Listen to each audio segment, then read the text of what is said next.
Former Manchester United first team coach Benni McCarthy has said the truth about Erik ten Hag, and many will respond differently, but I'll tell you, I have been saying this same thing, that Erik ten Hag lacks the passion that defines the great coaches of today. Welcome to the United Hot Sport. My name is Webb. Like, share, and subscribe, and let's get into this one. Now, listen, Benni McCarthy was speaking in an interview with the Portuguese TV, and he said a couple of things about Man United and his time there. And of course, it was an honor for him to be a first team coach at Man United. But he mentioned a couple of things. First of all, he praised Erik ten Hag for being a top tactical manager. Tactically, he says Erik ten Hag is so astute. He's good. He's up there among the best in the world. But he says the one thing that he feels Erik ten Hag lacks or lacked at the time during the time they worked together is that little bit of fire. He lacks a little fire and passion, a little bit of fire and passion. Ten Hag doesn't have that passion. And he says that's the difference between him, that is McCarthy himself, and his style, and Erik ten Hag. He says, in terms of the fire, they differ because Ten Hag is a little, I think, distant. I think he's a little away and distant from the players. He doesn't really pass on a certain energy and vibe and passion onto the players. And sometimes the players need a bit of that. I've said it consistently here before. If you look at Arsenal, if you look at Manchester City, if you look at Pep Guardiola and the way he manages, you feel a certain passion and fire from Mikel Arteta to his players, to his team. The best coaches of the modern day today, you look at even Vincent Company, look at Jabi Alonso, all of the best coaches today have that. Jurgen Klopp, you need to have a certain chemistry between you and your players. I feel like Erik ten Hag has consistently failed to show that. He seems dejected, he seems distant, it seems like the players fear him. They don't relate with him. It's one thing to respect someone, it's a different thing to fear them. You don't want to be in a room where it's a cold place, it's a cold feeling between you and the people and your subordinates. Now, it's like, for lack of better terms, you would easily say the players would walk on eggshells. I mean, there is no vibe between him and his players. You look at the Arsenal team, and I was watching their game with PSG, and you see how Mikel Arteta is playing with these boys in every minute of the game. Honestly, the passion that Mikel Arteta exhibits on the touchline goes on to all the supporters, whether you're watching on TV in the stands or a ball boy, a player, the goalkeeper, the striker. Everyone is in it with him. He's in it with you. It's a team. It's a fire. He brings the real fire, like MTN says it. So Erik ten Hag doesn't have that. He lacks that fire, which is so important. Football is it's a team sport, so you need chemistry in a team, but it's the manager to bring that chemistry. That chemistry should be built from the manager. It should be you. And with Sir Alex Ferguson, we had that.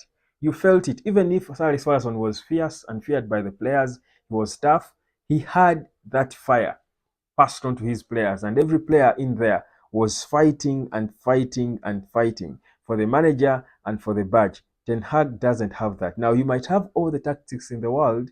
If you don't have that fire, the players won't respond. Probably that's why great players look mediocre under him. So that's a big problem. And of course, he spoke about the players as well, saying some players were not bringing their A game during training and even, of course, during the matches, because you can't bring your C game during training and expect to bring your A game on the match day. And he said, with the exception of Bruno Fernandes and Diogo Dalot, the rest of the players at times were not training at their very best, and they would see it. Even the stats would show it during matches. They would look at stats and they go, okay, this is not right. But again, I think it goes back to what he says first. It's what he said first. If the fire is not there from the manager, you won't spark the right chord in these players to give you the very best. Of course, we expect the players to psych themselves up because they are paid. This is their job. This should be their passion. They should be honored to play for Man United.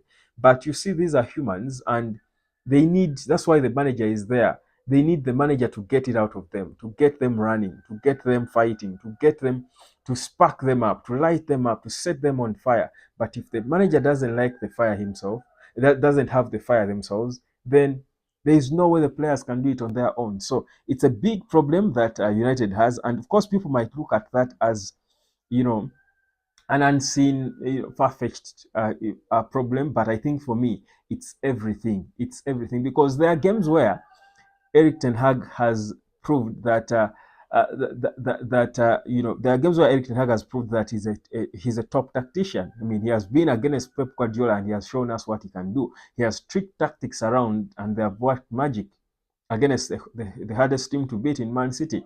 He has the tactics. At times, does he fail? But yes, he does. Why? Maybe because of how he relates with the players. He fails to get the best out of them, and he's forced into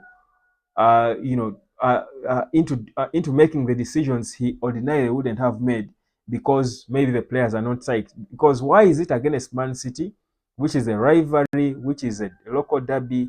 The players play their hearts out, and if you add that to his good tactics against Man City, United is unplayable. It's perhaps because of the other bit that Benni McCarthy mentioned, McCarthy mentioned, that he lacks the fire, the passion to pass on to the players. So in the games against Man City, the players don't need the manager because these are grudge matches. So they will psych themselves up. Games against Liverpool, games against Arsenal, will psych us. The players will psych themselves up. They won't need the psych of the manager. But there are so many games where it's not a natural grudge, it's not a natural fight, it's not personal to the players.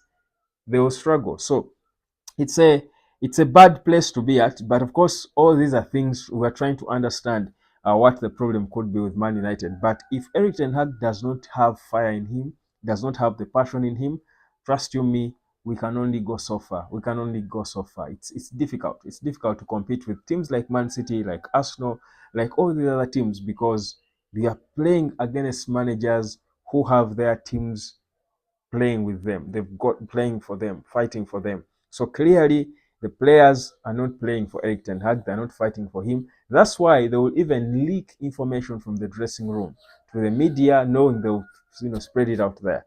And all those are signs of a unit that's not a unit, if you know what I mean.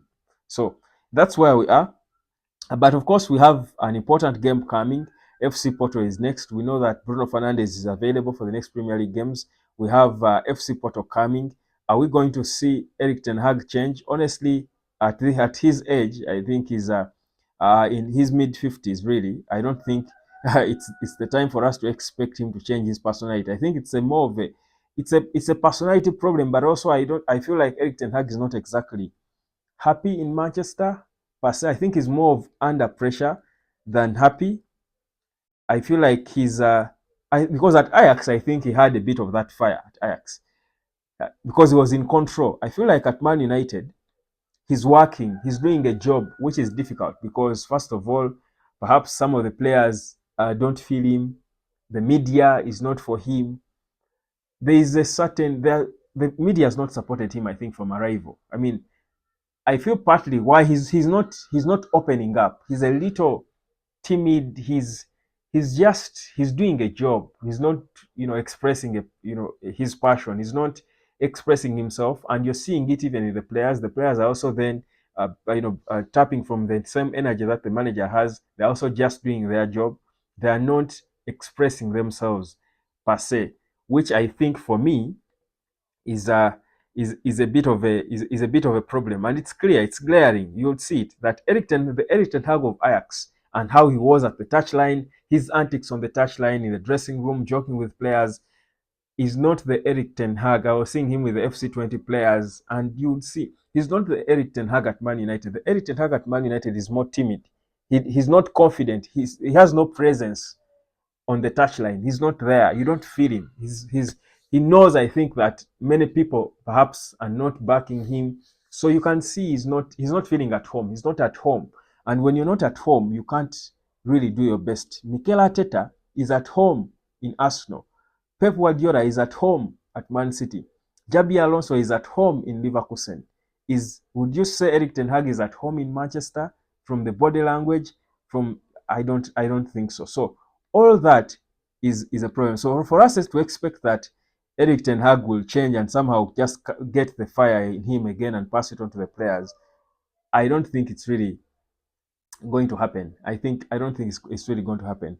Well, what then does that mean? What should be the solution? It's either you take Man United in a different place, get it out of England, and let it play in the Premier League, but coming out of England, where from Netherlands probably, where he will be surrounded by people who back him and love him, which is not going to happen, obviously.